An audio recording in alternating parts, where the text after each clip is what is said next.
to react. We have a modernization of the enforcement regulation, we have the anti-coercion instrument and some other elements as well, and we will use them. The first point will be on the 14th of April, the reaction towards the illegal tariffs on steel and aluminium, and a lot of products like fitness devices and fishery devices. So these two examples are making clear that these elements are not really harming the national interests of the United States. So that's also not in line with proper cooperation. That's also an illegal act. And we will have a second tranche a little bit later, because we have to analyze the effect of the announced tariffs, because it's totally clear the principle of our countermeasures. We want really to limit our countermeasures to the real harm we got, the real damage. We would not go further, so we are not the engine of escalation. And secondly, we will have also to look that we really limit the damage for the European Union and the consumer inside the European Union. So therefore it will take a little bit of time. And this is also linked to our democratic process. And I'm really proud that inside the European Union we are deciding on such countermeasures in a democratic way based on proper legislation the European Parliament made, and I was a rapporteur for the anti-coercion instrument. We have a different way to decide. It's not only one man deciding everything, and I'm really proud that we have a really democratic and different way.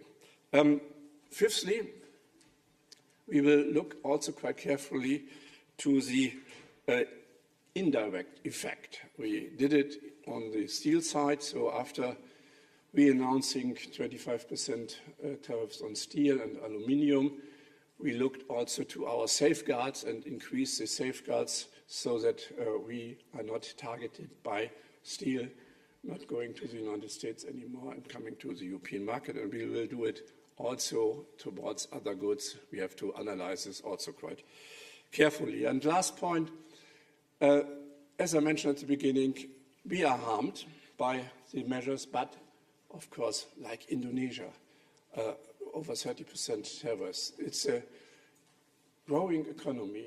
We want to stable the economic development of the people, of the countries of the global south, and this is really a counterproductive action, and this will really have a lot of negative consequences in Indonesia and other countries as well.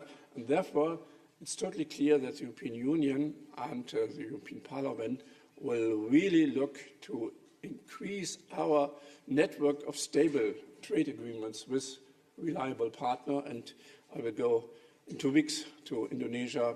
We are negotiating for a long time now, and I guess 20 rounds in trade agreement, and I guess we will finish this year. This is one example of strengthening our cooperation, specifically with the countries of the global south. Thanks a lot. Thank you. We will now go to a round of questions, first from the room. Please state your name and your media before you ask the question. Thank you. Please. Good morning, Jana Hammersmeyer for AFP News Agency. The French government this morning said that they would expect measures on digital companies like Google, Apple, Meta to be part of countermeasures. Is that also your expectation? And secondly, you said that the EU would use, for example, the anti-coercion instrument. Is that something that's concretely being discussed? Thanks. Of course, we discussed the use of the anti-coercion instrument. This is, of course, the bazooka, the strongest measure we could take. But we have to really to analyze, and this 30 pages justification gives some indication of what the United States are wanting, but we have to be careful. So this is the strongest weapon we have, but of course it's on the table, let's say it this way. And yes, even in our enforcement legislation, we could establish measures on goods, but also on services. And we know that we have a deficit as European Union from about 100 billion euro in services. And the US tech giants had a turnover from around about 30% of their benefit here from the European Union. And of course, if we are really in a escalation ladder, then of course we will have a look to the tech giants as well. I would say this is not the first choice. First we have our more traditional measures, and then of course we can start negotiations.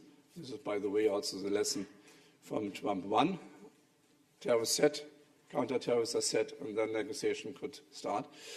But of course we have some important services like PayPal, like other tech companies, where we could think about some countermeasures as well. Please. Mirra Manchón, Deutsche Welle para América Latina. I will put my question in Spanish, if I may.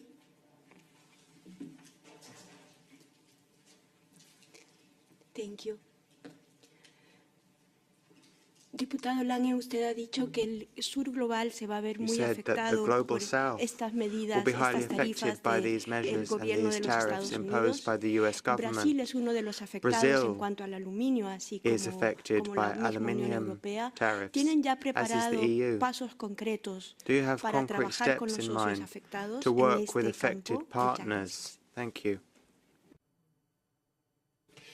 Of course, with the Mercosur countries, we have the agreement negotiated, and I hope we can ratify it as soon as possible. This will stabilize the economic relation, no doubt about. We will eliminate tariffs. At the moment, we have in some key products on both sides more than 30% tariffs, and this will give opportunities, of course, on the Mercosur side, but also for the European producers to substitute a little bit the situation towards the United States. And let's see if we can really also cooperate in a more lower level way on some items which are now really under attack from the United States. We will see. So as I mentioned, we will now contact our trading partners, specifically also the industrialized countries like Japan, like South Korea, but of course a lot of countries in the Global South, where we have also strong relations. You mentioned Mercosur, but also, for example, Vietnam, where we have now 5 years. So we have the celebration of the trade agreement with Vietnam on the 1st of August, and they were hit also in a totally unfair way, so that we can compensate a little bit this situation as well. There was another question over there. Yes, thank you. Federica Bianchi, L'Espresso, Italy. So I have a couple of questions. One, I'm interested in understanding a little bit better what you know about the discussion that went on about the deficit in services the European Union has with the United States, because we are always, all the big headlines of the press are always on the deficit in trade, and never on the surplus that the U.S. has towards the European Union. How do the U.S. justify this? What do they say when they say, oh, we have this huge, tremendous, horrible, deplorable, whatever deficit? Because to my knowledge, it gets almost even, just a little bit more if you add services and goods. We are not that distant between the US, we are quite balanced. So I would like to understand what they say and how they justify that. Then secondly,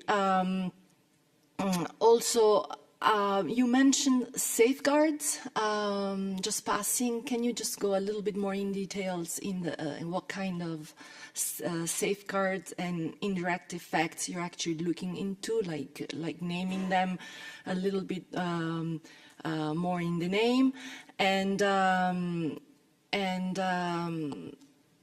that's it for now. Thank you.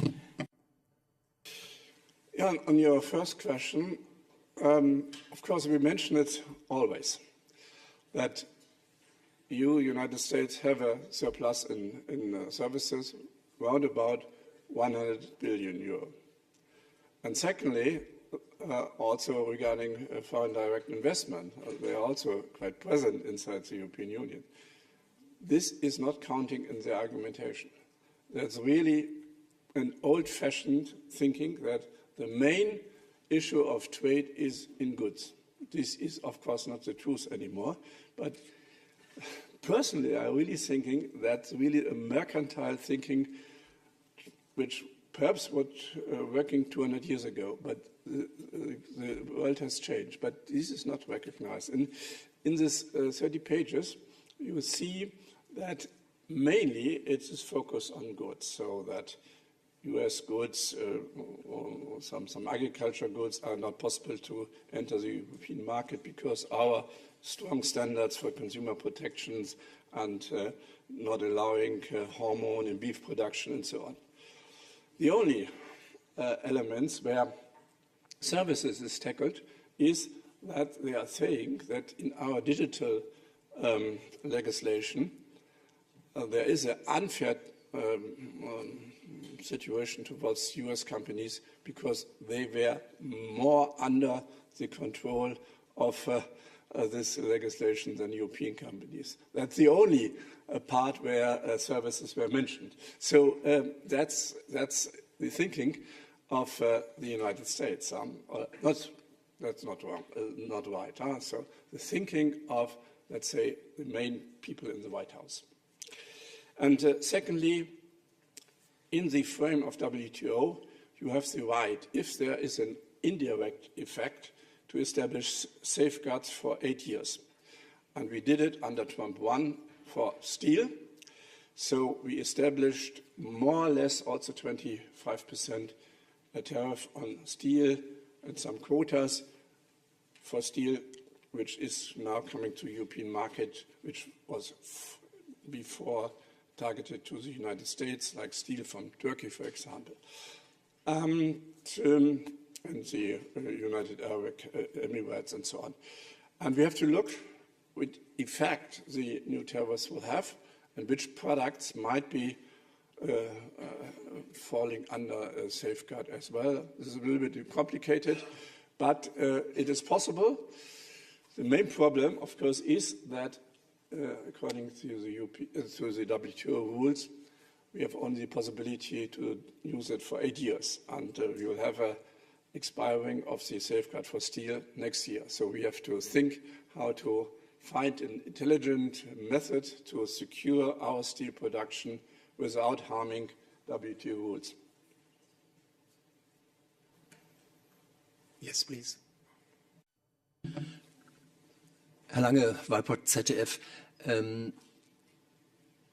Die Absicht der US-Regierung, so hat es jedenfalls Präsident Trump mal gesagt, ist nicht alle zu bestrafen mit Zöllen, sondern mit jedem Land einzeln in einen Dialog zu kommen. Er sagt Dialog, um sozusagen für USA günstige Konditionen im bilateralen Handel auszuarbeiten. Sie sind nicht der Rat, Sie vertreten das Parlament. Wie steht das Parlament dazu? Sie können ja nicht verhindern, dass die italienische Regierungschefin, der ungarische Regierungschef nach Washington fährt und möglicherweise jetzt bilateral Lösungen sucht. Head of government going to Washington and negotiating individually. How do you stop that? Trump would like that if he could divide the EU like that. We've already seen some attempts when it comes to export bans and export restrictions on semiconductors. He has already tried this. But I can assure you, when it comes to trade, the EU stands united. It is enshrined in the treaties Trade is an EU-only competence, so there cannot be a split. Second, economic interests are so interwoven here. You spoke about Hungary. Hungary has an automotive industry which is affected. You know, our supply chains are so interwoven that one country cannot simply go it alone. And then I've read these 30 pages on the EU, and then you get a few examples of specific countries of the European Union that are named. But all 27 nations are affected. So I'm not worried about what you've envisaged. We're 450 million strong in the EU, we're a strong economic power, and we can react together with partners and with other smaller nations. Any other question? Yes, please. Yes, good morning. Simone Disegni from Open Italy. I wanted to understand what is the agenda for the next few days and next week. I mean, when do you think the countermeasures, or anyway the strategy will be defined, will be decided by the Commission, of course? And also, I know that a delegation guided by you, if I'm not wrong, will be traveling to the US next week. I was wondering, what are your aims in that mission? Who will you meet, and so on? Yes, indeed. So the next weeks will be quite intensive regarding negotiations. So, as I mentioned, on the 14th of April, we will have the first tranche of our countermeasures. But in parallel, we're discussing the second tranche, and this will be an intensive contact between Parliament and the Member States and the Commission. Sabine Vajan, Director General of DG Trade, will come to the intercommittee on I guess, Monday or Tuesday next week. There we will have an exchange. Then also next week, the Trade Minister Council will meet. And yes, on the 9th, I'm going to Washington. And luckily, I have a visa, so I was not sure about that, but I got it. And then, of course, I will have a chat also with the Trade Administration and, of course, also with the House and the Senate to look how they are feeling and how they can perhaps limit the damage, because they have, of course, the other way around. In the US Constitution, trade is the competence of the House. And based on some legislation, this legislation Trump is using, this 232 or 301, or not even an older legislation, he is acting alone. But of course, the Parliament, the House, has a right to take the competence back to the House based on the Constitution. And let's see how the relevant people in the House and in the Senate will think. You heard yesterday night there was also a resolution passed in the Senate giving some critical position towards the policy of Trump. Even some Republicans voted in favor of that. So this is the main target, to discuss, to start negotiation with the administration and having an intensive dialogue with the Congress, with the House and the Senate. And then I guess there will be also some official discussion between Maroš Šefčovič and his counterparts. But of course, we need really a basis of what we can negotiate on. So European legislation is not on the table. Let's go online now. We have two people requesting the floor online. We can go back. We can go back after, because Mr. Düsseldorf has been waiting quite some time already. You have the floor. Thank you very much. You can hear me already? Yeah. Okay. So, Mr. Lange, thank you. You said it this morning on the radio, and you said it now. that Trump was making a complicated calculation that includes European standards and regulations to justify the 20%. But in fact, when you look at the basic calculation, it is very simple. You divide the trade surplus of an economic area by the total exports of that area to the US, which gives you the 39% in the table. Dividing that by 2 gives you the 20% import tariffs. With all due respect, that's kindergarten mathematics. And what makes you think, maybe you have more information, what makes you think that regulations and standards are in fact included in that calculation? He mentioned it in his speech yesterday. So he mentioned the VAT and also some other non-tariff barriers. In this 30 pages, you find also some remarks. This is not acceptable, the standards. And, for example, on cars, in this paper is mentioned that we also only respect international standards like the EU and ECE and not US standards. And for me, this is not any justification. We have this international standard. So, then indeed the question how this is really fit in to this 39%. You see also a formula on that, a little bit complicated. I learned this not in mathematics, and I'm not sure that is really, this is based on scientific exercises. Mr. Kavsak, also online. Are you still? Can you hear me well? Good morning, Mr. Lange. Hendrik Kavsak, Frankfurter Allgemeine Zeitung. I would like to push you a little bit further on the ACI. You seem to be quite cautious about using the anti-coercion instrument now. But then again, if you really want to hit the US and hit the digital companies, you cannot do without. Shouldn't the EU be a little bit more offensive when it comes to that at the moment? Because otherwise, we just seem to be taking the position, we'll wait and see, we're ready to negotiate, we're not hitting you hard at all. I just mentioned that this instrument is there and it is on the table, and it's no secret that we are looking how to operationalize this instrument, no doubt about. But I guess this is clear, this is the last resort. This is not our first step.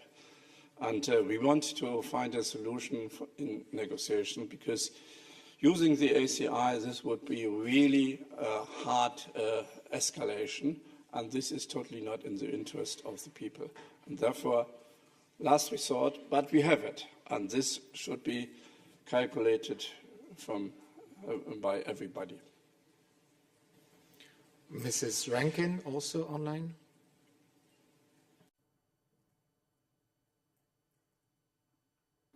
Thank you. Can you hear me?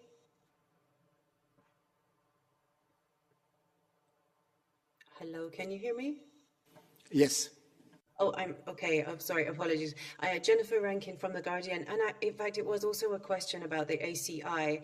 In your previous answer just now, it sounded as if, well, you said it was a last resort.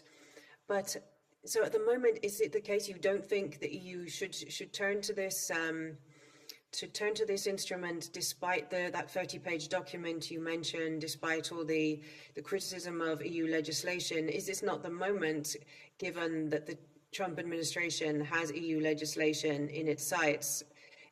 Surely this is a case for triggering the anti-coercion instrument. This appears to be a case of attempted coercion. So why not turn to it now?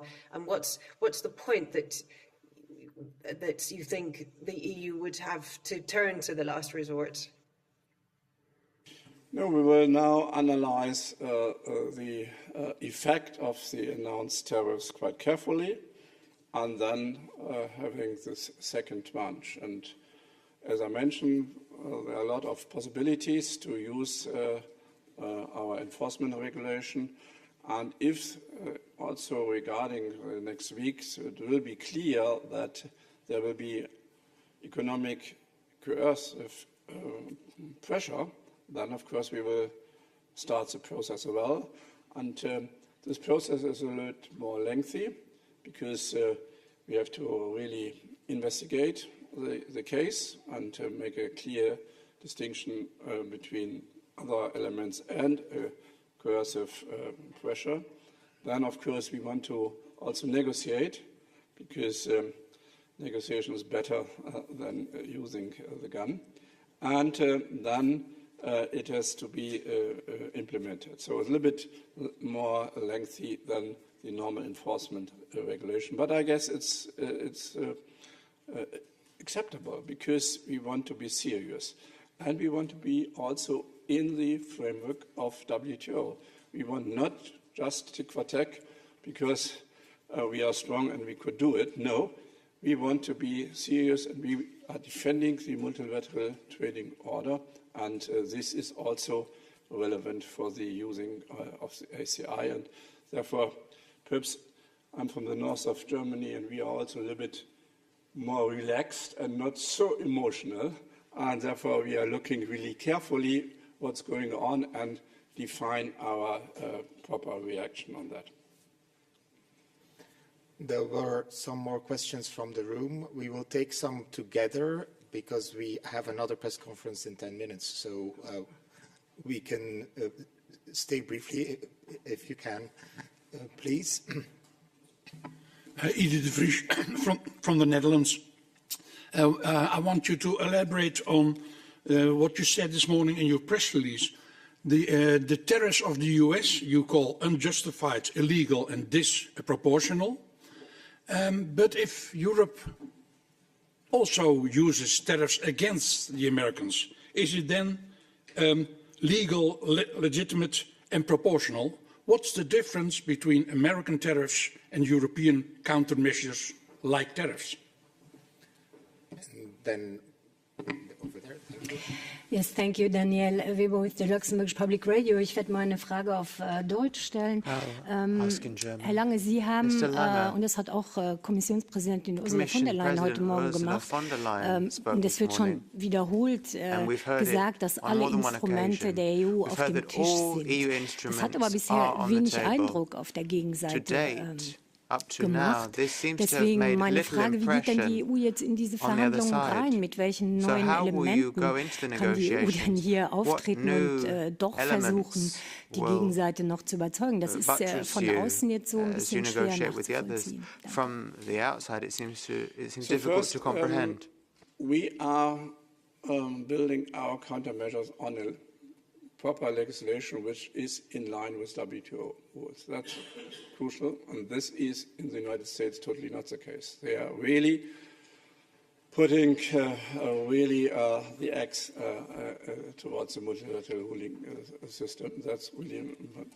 And secondly, we are looking in a proportional way. So as mentioned, we are not, if you're saying 20%, we are not saying in principle 20% because we look really to the damage. What is the damage and what is the proportional reaction on that? That's really a totally different approach. And we have also a clear defensive legislation. So we could never start a trade war because this 232 Act or 301 Act is an offensive. And also this element which Trump is now using. This is also an offensive emergency measures. This is not possible by the European Union. We have only defensive instruments. Ja, wir hatten die Schwierigkeit, in den Gesprächen mit den Vereinigten Staaten zu wissen, was sie eigentlich wollen. In discussions with the US to ascertain what they actually want. If you look at the tariffs and the 30 pages, you see that there is an enumeration of things that are linked to our legislation. And we can't just go in and change the DSA rules or change our food safety rules. We can't just change them like that. So, do they want more investment from our side into the US? There have already been some investment decisions made. So we have to look sensibly. Can there be more of an exchange Man kann auch we can talk about that. gegenseitigen Zölle reden. And we can look at mutual tariffs. Beispiel, dass die There's USA a well-known example für Autos von 2,5% haben, 2.5% tariffs on European cars into the US, whereas for us it's 10%. Then if you look at the WTO's tariffs, there's tariffs that have been accepted by all. That was and now if we look at pickups, light-duty vehicles, there's going to be a 25% duty. So these vehicles will now have a 25% additional levy slapped on them. So we have to look at that. There are other elements in the 30 pages. I actually recommend that you read that. It tells you a lot about European legislation. So then they also talk about a lack of military cooperation. So perhaps we could focus on more military goods. Now look, we have extended our hand and said, can we talk about this? Can we talk about that? But that's been rejected. We could unilaterally say, you won't talk to us. So we change our customs or tariffs to X%. We're not doing that though. We're looking at where there is willingness on the American side, but not getting any response at the moment, which is the problem. Thank you very much, Mr. Lange. Unfortunately, we will have to stop the press conference here. Thank you very much for your attention and have a nice day. Thank you. Thank you.